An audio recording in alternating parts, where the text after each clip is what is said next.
Welcome to another podcast on the topic of onboarding in emergency medicine, where we are recognizing organizations, health systems, physician groups, and even individual hospitals for their efforts in improving ED care, particularly in the rural setting. Today, our guest is Dr. Tyler Price, who is the Emergency Medicine Medical Director of Avel eCare, the tele-ED arm of that service. He is going to talk to us today about the value of tele-emergency medicine in improving care and helping to gain parity between rural facilities and their urban counterparts. Let's join that discussion now. Welcome to another podcast episode on the topic of onboarding in emergency medicine. We have a special guest today, Dr. Tyler Price from the Avel system, where they are a leader in providing tele-emergency medicine support, particularly to low-volume rural facilities in the Midwest. Hello, Tyler. Thank you for joining us today. Yeah, Steve, much appreciate the ability to come on here and speak to something that's near and dear to the heart here at Avel. And so thank you for the opportunity, and looking forward to this conversation.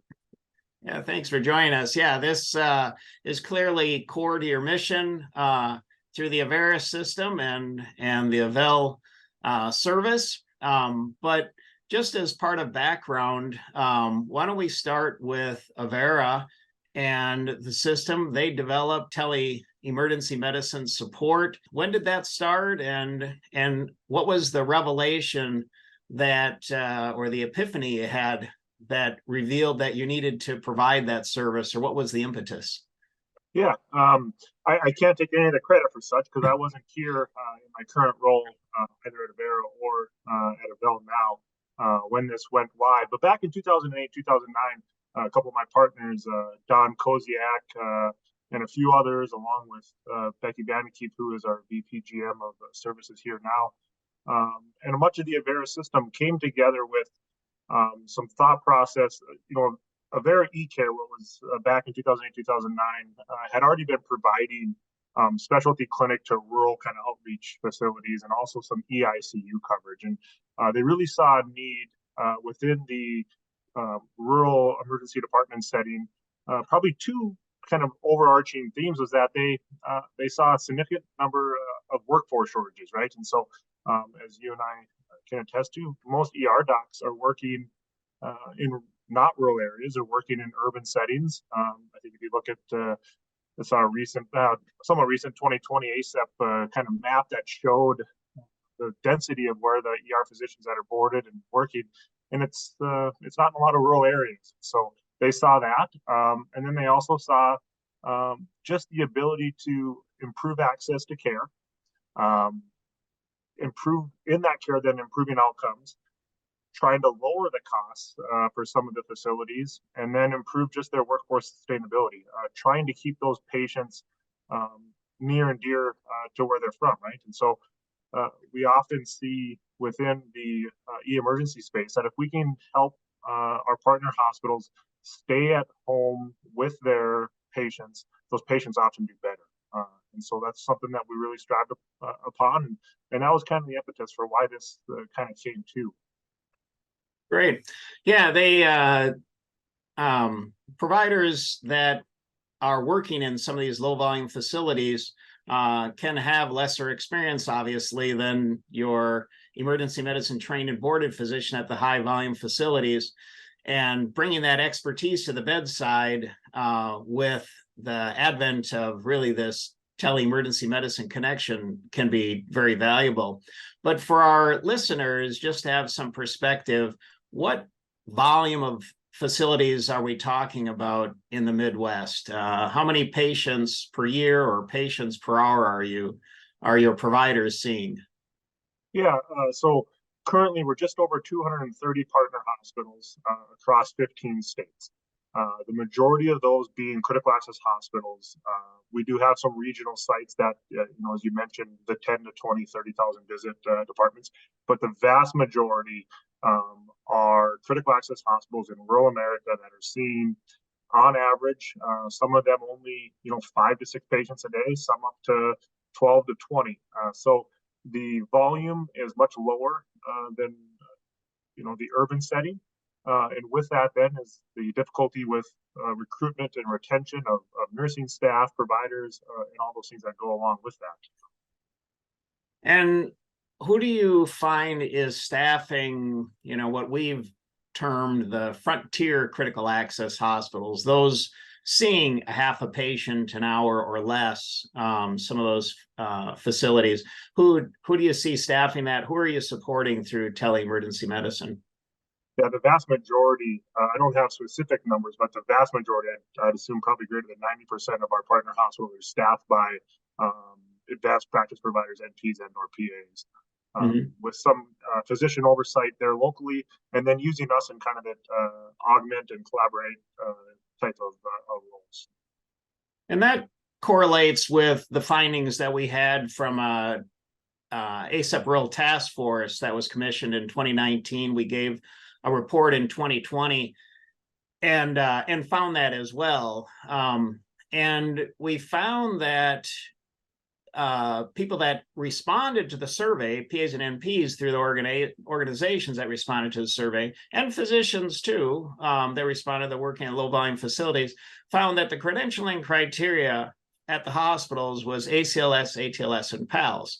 That along with their credentials or their license got them credentialing privileges at that hospital. We just felt that was woefully inadequate and tried to come up with some criteria that would help with that.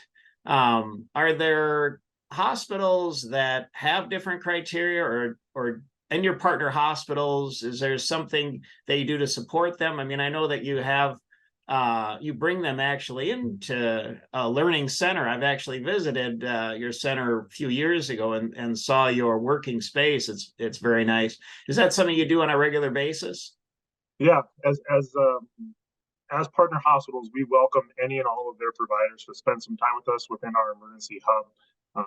Obviously, some of the folks in Texas or the far reaches of the Panhandle, et cetera, can't get here. But not only that, is that even during cases and calls that either myself or any of my partners are doing, there is continuous mentorship and guidance that we're giving. We strive very, very strongly to not overtake or be the big brother in the sky. We want the local facilities, the local partner hospitals, and those local communities to get the best care they can. We feel strongly that the ability for us to be on the camera with the NPs or PAs and help them in any sort of manner, whether it's from a quick question to discussing drips, and then thereafter we often will do debriefings where we'll get back on the camera with them after the patient's either been transferred out or discharged from the hospital, and we'll talk through cases. We'll talk about what we thought went well, what we thought we could have did better on our end, what they some education points to really try to hammer home that this is because Steve, as you know, there's not enough ER docs right now to go across the country, and so patients deserve the highest level of care across from border to border. And so in order for us to be there with them, alongside of them in a collaborative approach to support is something we feel strongly about. And so we also do an airway course. We partnered with the difficult airway course. Kelvin Brown comes out every April. We put on a day and a half, kind of a shorter, condensed course where we invite a lot of our partner hospitals and their providers to come up to Sioux Falls, and then they can kind of see the hub, and then they get the experience of the gurus of airway, right? The difficult airway folks. And so it's been really, really informative for them. It's educational, and it has had really good feedback thus far. Yeah, and I understand that you actually work with those facilities, the infrastructure, so you have a common like airway cart and other equipment and things, so that you providing that care can tell them, hey, in the third drawer down you'll find whatever equipment. Is that right? Yeah, it's quite amazing the implementation process that goes prior to a site going live with us. is down to literally, like you just said, hey, the bougie is in the third Right. drawer of the left cupboard and in the far left side of that corner. And Right. that's just, when we get into those high anxiety, high stress situations with these providers, that we want to be able to support them so that they can get to their equipment and or resources as quickly as possible. Our nurses, virtual nursing has become so important, as many facilities are unable to recruit RNs, and so they're sometimes staffing with LPNs, across 3 or 4 beds, and then have one RN. And so our nurses are providing a lot of education from a nursing standpoint as well, which then just funnels up the APPs and providers, sometimes family physicians, internal medicines, or even residents that we sometimes see on the camera. And so you see this whole team approach here at Avel, where we truly try to support these critical access hospitals while not physically being there. We want to feel like we're there, and we want them to feel like we're there. So it's a really, really neat and innovative approach. So you have emergency nurses as well collaborating with you and can talk with the nurses. Yeah, so Yeah, our hub nice. is our hub is staffed 24/7, 365. It's a physical hub. The physicians don't do it from home. We essentially treat it like a brick and mortar emergency department because of the fluidity and all of the changes. As um, when you're working in a busy emergency department, we treat it just like that. We might be on 3 or 4 different calls, and we want the ability for the physician to go from case to case to case and not miss a step, and then those nurses to be able to call on physicians when needed. And then the nurses collaborate together as we, transfer center logistics, flight logistics. We use our e-pharmacist to talk about drips, medication, antibiotic types things that the site might be asking us. And then we, kind of bring that all in together in essentially a brick and mortar type of hub, so that we can service all of our partner sites.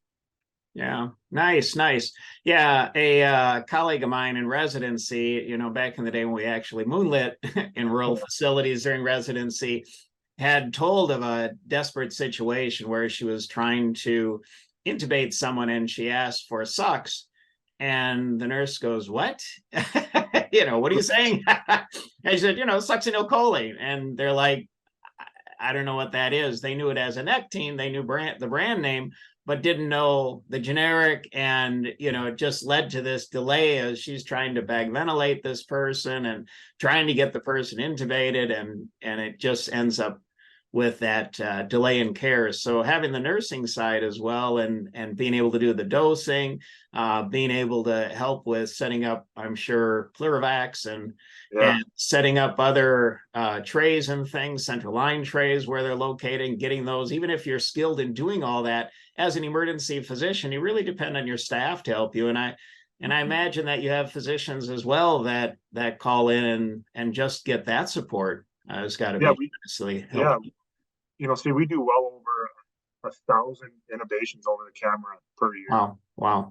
And so we're assisting in innovations from anywhere from being able to look at the glide scope, what they're seeing, we can see it on our screen at times as well, to just talking through them. Hey, if we think of all the evils before, those evils are then warded off, right? And so making sure that the 6 Ps, and we talk through what we're going to do if we can't get that first or second pass attempt. We talk about backup airways.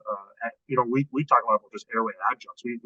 We try not to, because even at the bedside, you probably feel the same at times, is, hey, if I can't get an ET tube at times, it's okay to put that I-gel or that King airway in to kind of support them for a little bit, and then we'll reassess the situation. We've done several emergency crikes over the camera with folks. We do a lot of procedures, chest tubes mainly, as far as kind of in-depth ones that we help assist of just location. How do you go about anesthetizing the area? Then what do we do next? And just stepwise approach with them. Splinting of fractures, lac repairs. They see some complex lac to the face, or like, how do I do this? What do I do? We can zoom in with the camera and talk with the provider from A to Z. How would we go about it if I was physically there at the bedside with you? And we'll sit on the camera and help them through it all.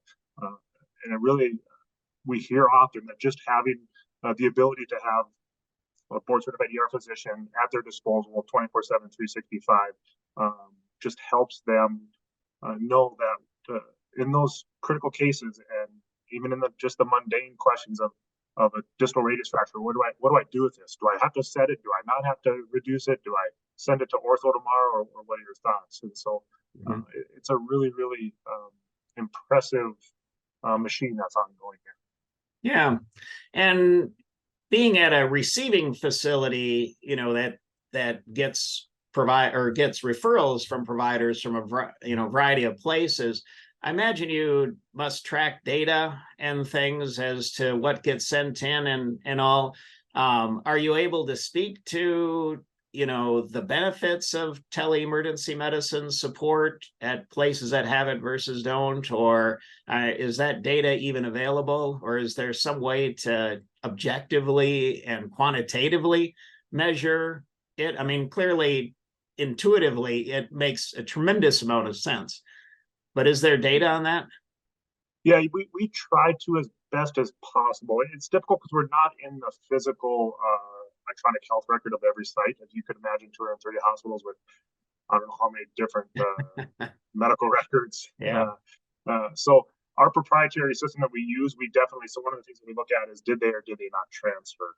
And that's one of the things that we try to track as close as we can. Saving anywhere from $4,000 to $5,000 per just for that facility, right? And so they can keep that patient there.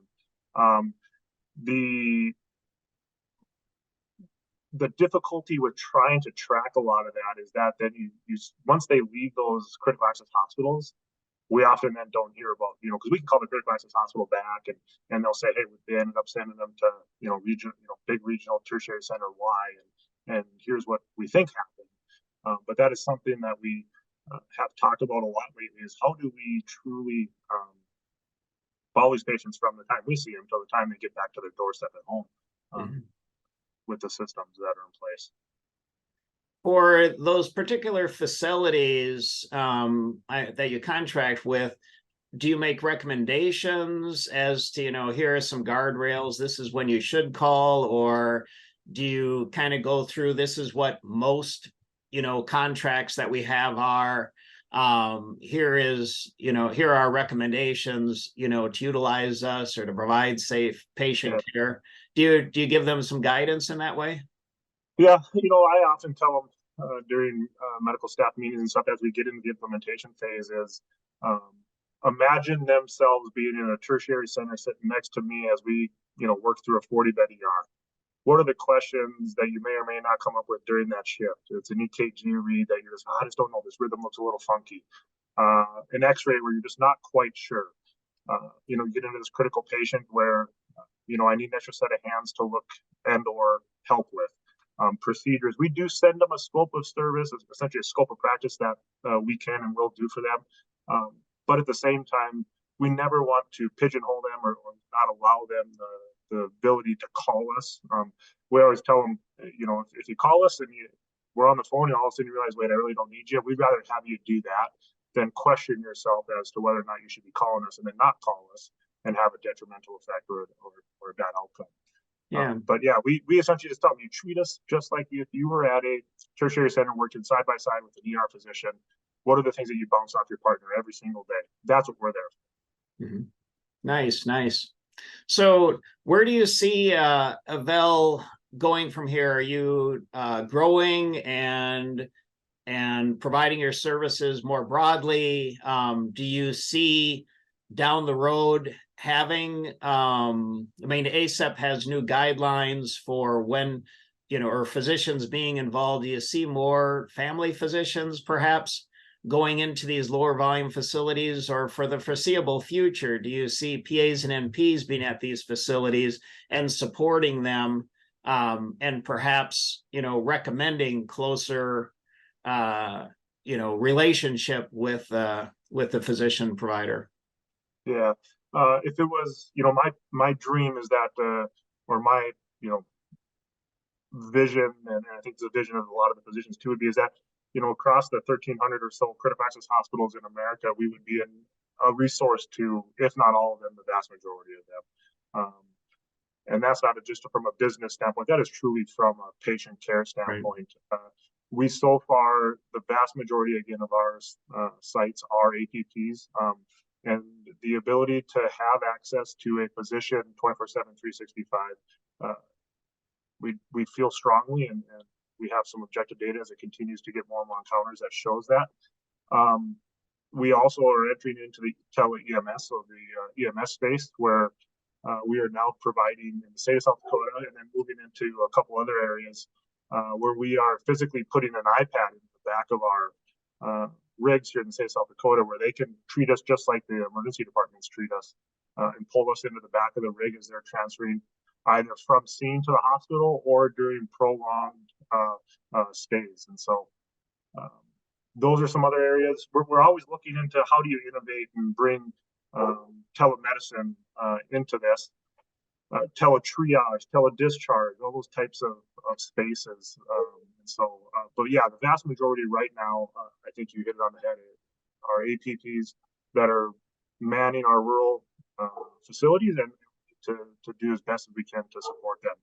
Yeah, and we've done some podcasts with leaders at SEMPA and AAENP, and they're developing and in that evolution of creating guidelines for practice in emergency medicine, they have some established, and it essentially is, either kind of grandfathering in if you've had that experience for years, or you need to go through some specific EM training and credentialing through them. And to their credit, the American Nurses Association, or their accreditation board for NPs, said that NPs shouldn't, right out of NP training, go and work in emergency departments, whether a hospital allows it, the health system, allows it, whether they can have independent practice in the state they practice in, that you are not prepared, graduating from any NP program, that you need to have EM training. Where that falls short is the CMS, Center for Medicare and Medicaid, conditions of participation for critical access hospitals has a line item that says you need to be EM trained, but then they don't define what that is. So I think we're in a period of time and an evolution where all this is going to come together. And really that's what we want to highlight in this podcast is, what are we doing in the process to support these providers that are already working in these environments? And for the foreseeable future, it looks like, we're going to be supporting PAs and NPs, and we just have to deal with that reality. And we want to support them because, we've had some work with us for years in a high volume facility that are very adept at taking care of these patients. But at the same time, I think we need that extra seatbelt on, which is tele-emergency medicine support that really makes and assures patient safety in those environments if you haven't had specific training and board certification in emergency medicine. Yeah, fully agree, Steve. I think back, I've been doing the actual emergency side of it for about 5 years. And there are some partner sites where I have some NPs and PAs that I've worked with over 5 years, and you just see their growth through the ability to have us, alongside of them. And then you witness some that don't call very often, and you wish they would, because then they call when it's almost too late at times. So it's a barrier. I also, I try to put myself in their shoes, right? Of, hey, I don't want them to be looking down upon me from this camera in the sky. And so we are very cognizant about camera present. We're always making sure that they know that we are there to support, help educate, help mentor, help them along as they grow in their career. Because a lot of these, I would say the vast majority of these, of the NPs and PAs in these rural facilities are from the local place. They live there, they grew up there, they went to college, and then ended up coming back. And so we want them to thrive in the current state. And so if we, by any means, can give them quote unquote on the job training, then we would definitely strive to do that. Yeah.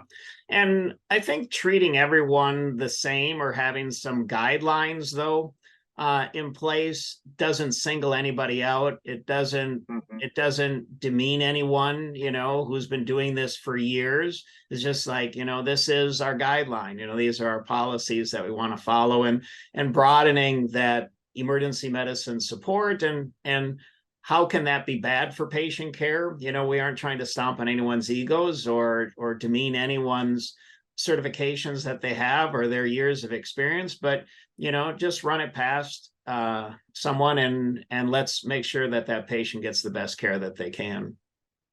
Yeah, fully agree. And Yeah. we appreciate all of the work of ASAP and they're doing, and all of our fellow ER physicians as we try to expand emergency care across not just urban America, across rural America, because it's needed.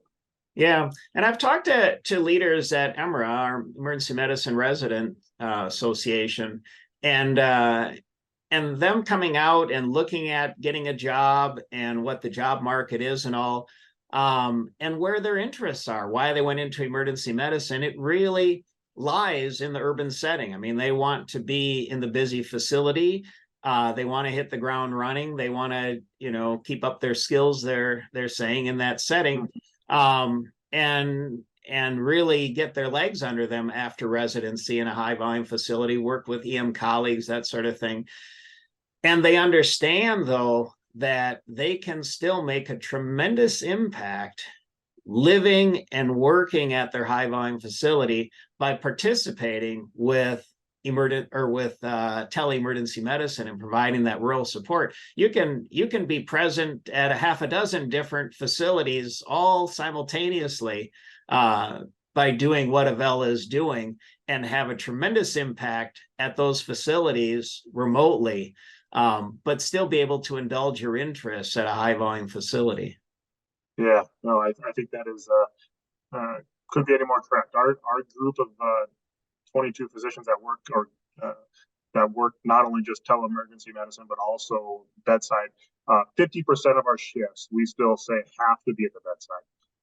We believe that it keeps us on top of the game. It keeps us current. It keeps us, in the thick of it, right? And then the other 50%, if you choose, you can do the telemedicine side of it. And so it is often we talk about, sometimes even in our 40,000 visit ER, we often will see in a 10-hour shift in telemedicine, we'll see more critical patients in that 10 hours, and we can work alongside APPs and have just as much of an impact on care and guidance and mentorship and that thing. And so I fully agree, Steve, that as a whole, emergency medicine, if we can embrace the ability to come alongside the workforce and be a part of this solution instead of being the big brothers. And I think you're hitting it directly on the head.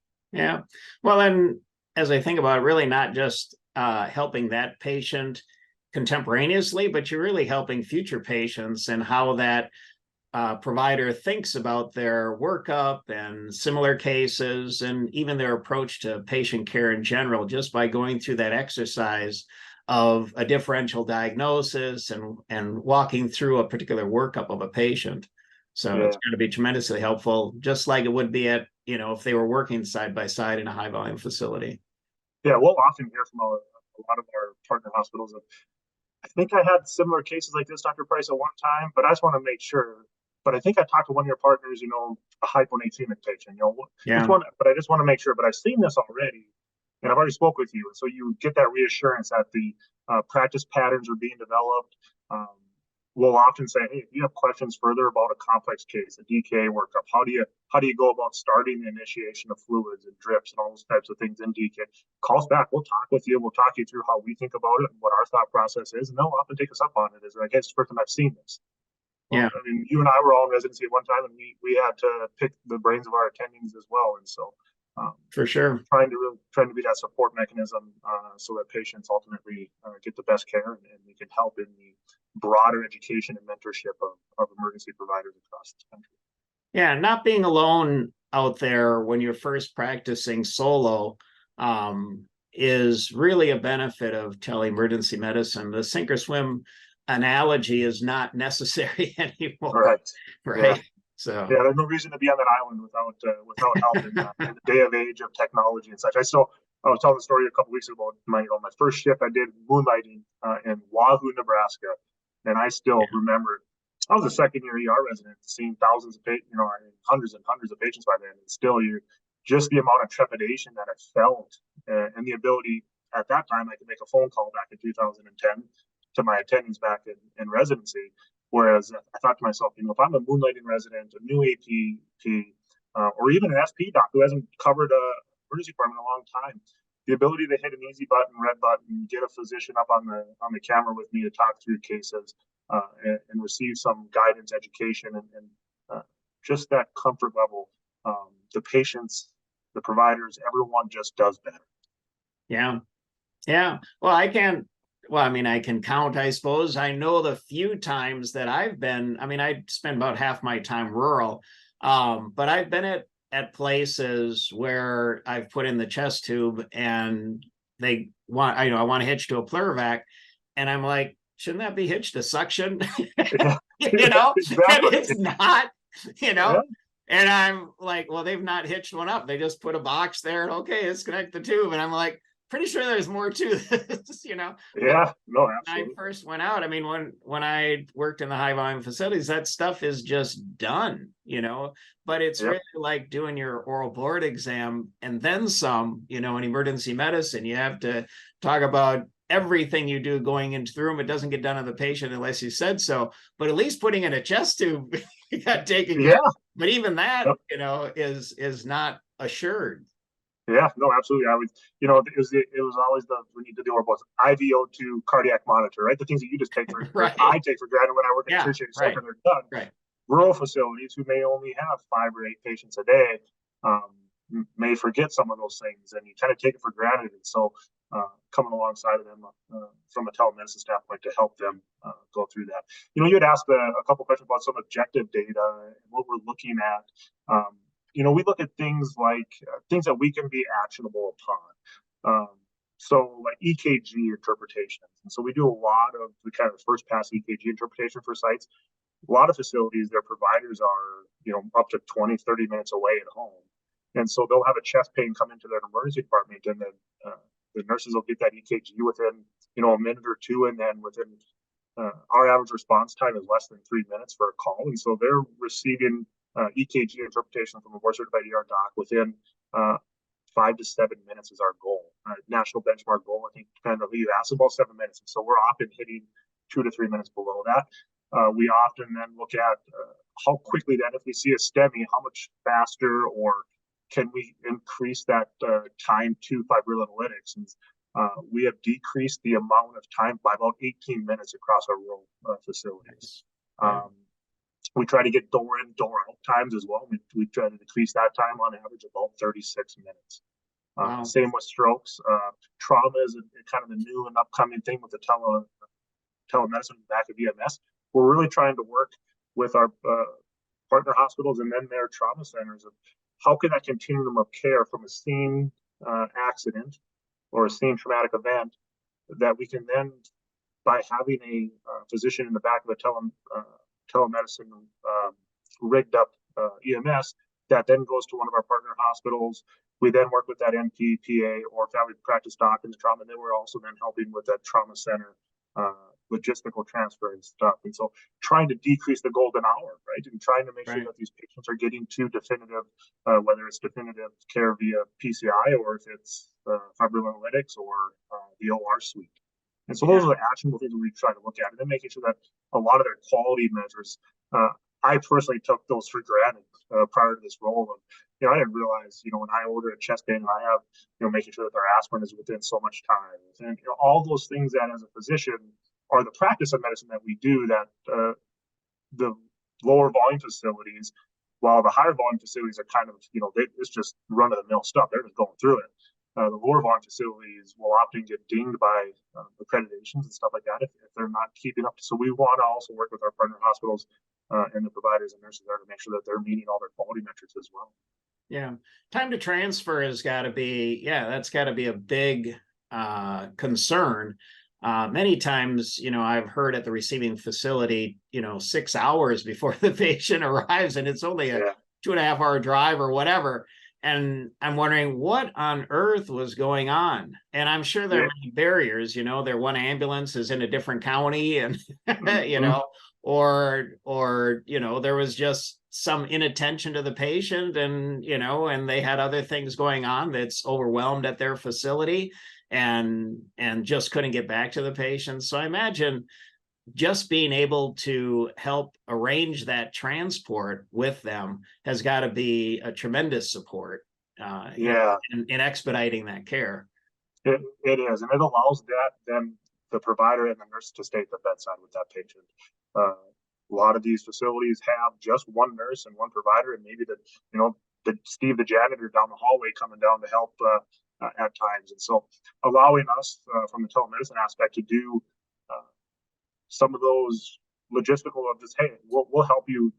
Uh, we'll get flight en route. We're going to call the receiving hospital. They all have a quote unquote site book. Site book is what we call it. It tells us exactly where, you know, rural hospital in Kansas, where they send their heart attacks to, where they send their stroke patients to, and we start calling those facilities so that the provider and the nurse can be at the bedside taking care of that patient. Yeah. And then it allows then for transfer teams to get there quicker.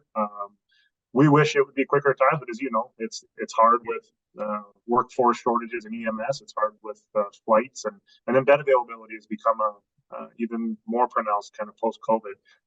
Workforce shortages with nurses and such, and so having to board a lot of these sick patients in these critical access hospitals is difficult for them because they just don't have the manpower, and the providers, they're not used to having to be with a vented patient for 6-12 hours. But we come alongside them throughout their stay in the emergency department.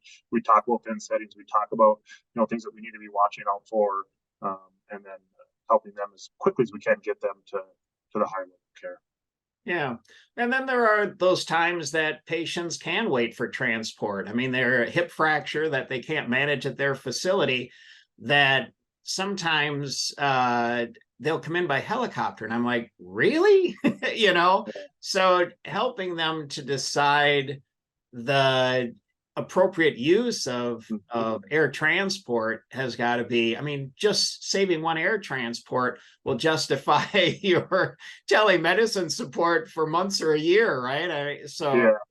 Yeah, we have a lot of those conversations, frankly, with our partner hospitals. And ultimately, it's their call. They're at the bedside, and they ultimately. But we will talk about, hey, we see this a lot, and this is like you said, this is a stable hip fracture that we can, if it's okay with you all, if we can help you with. Here's what we would do for pain control. Here's what we would do for splinting. Here's the things that we can do to help this patient for the next 8 to 12 hours until we can get them to definitive care in the very near future. And it's difficult conversations to have. Yeah. But I'll be honest. So the facilities calls back, and the leadership calls back, and they say, "Hey, thank you for the ability to have that conversation with somebody that does this on a daily basis, and we want to make sure we're doing right, not but just not by just what we think, but by the right of the patient and what's best for them and what's best for resources and others, and good stewards of that all." Right. No, and providing quality and then even cost-effective care in that manner, and probably selection of antibiotics in some situations and things too, and practicing evidence-based medicine. They're just all positive parts of patient care, and something that with limited training is you can't have all of that experience, and to expect it is unrealistic.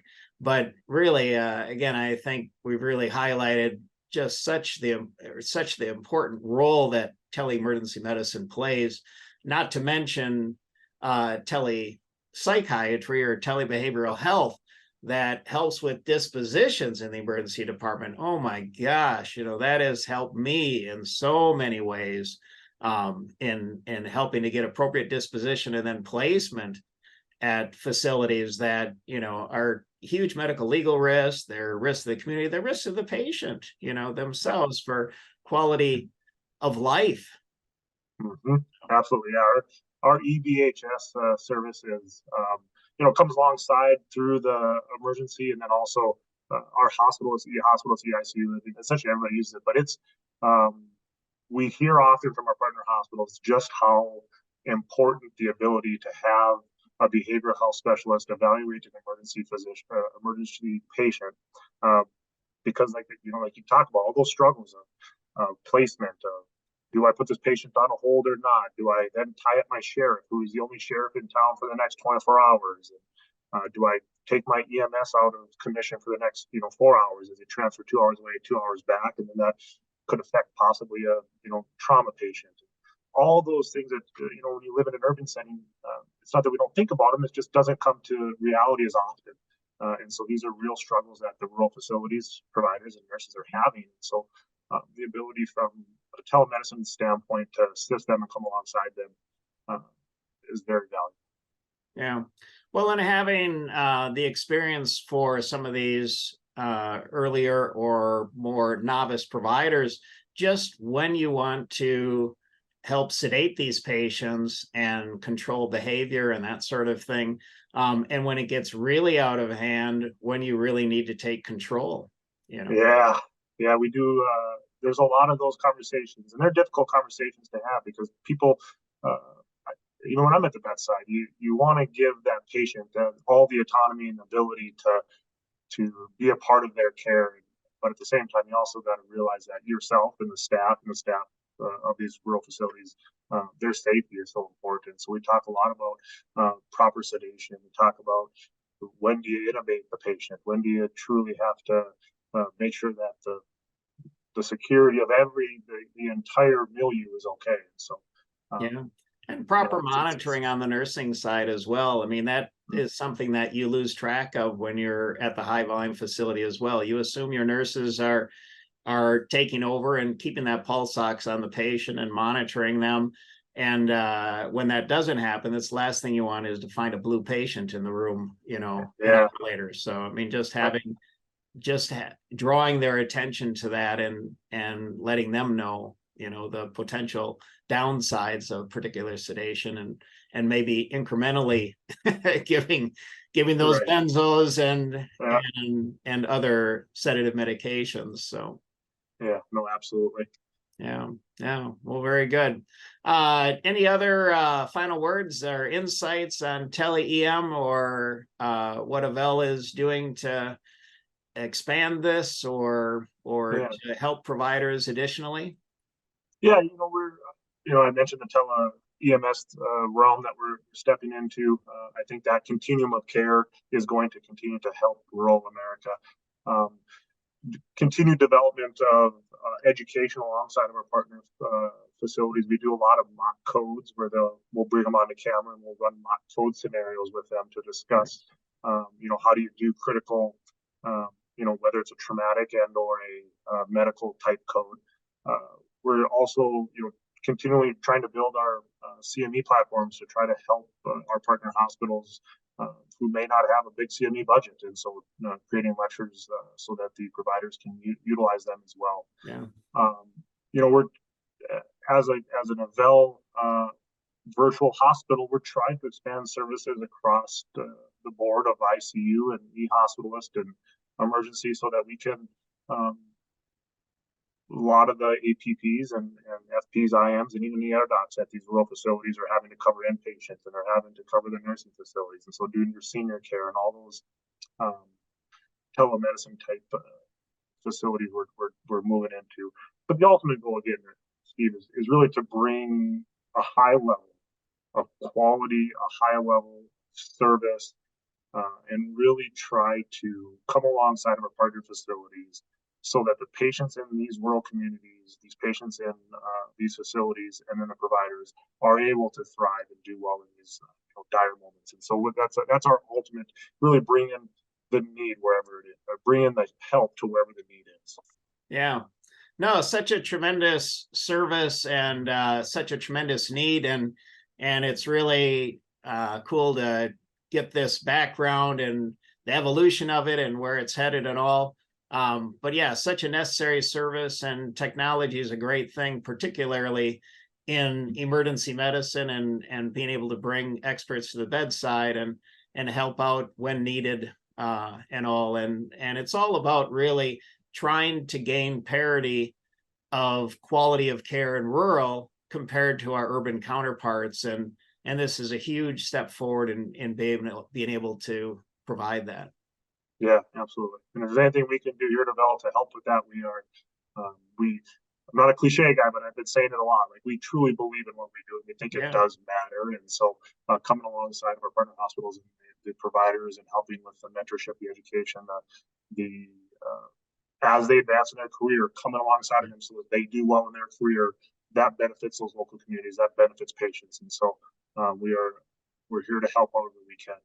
Yeah. No, your mission is very clearly shown through your actions. So congratulations to Avel on all the great service you provide to these partner hospitals and bringing expert and evidence-based care to all these smaller rural facilities and helping these providers to not just feel alone in their practice, but help them to thrive. That's a terrific benefit. So Yeah. Well, we appreciate the opportunity to come on and speak with you. And, yeah, we truly enjoy this. So thank you. take care.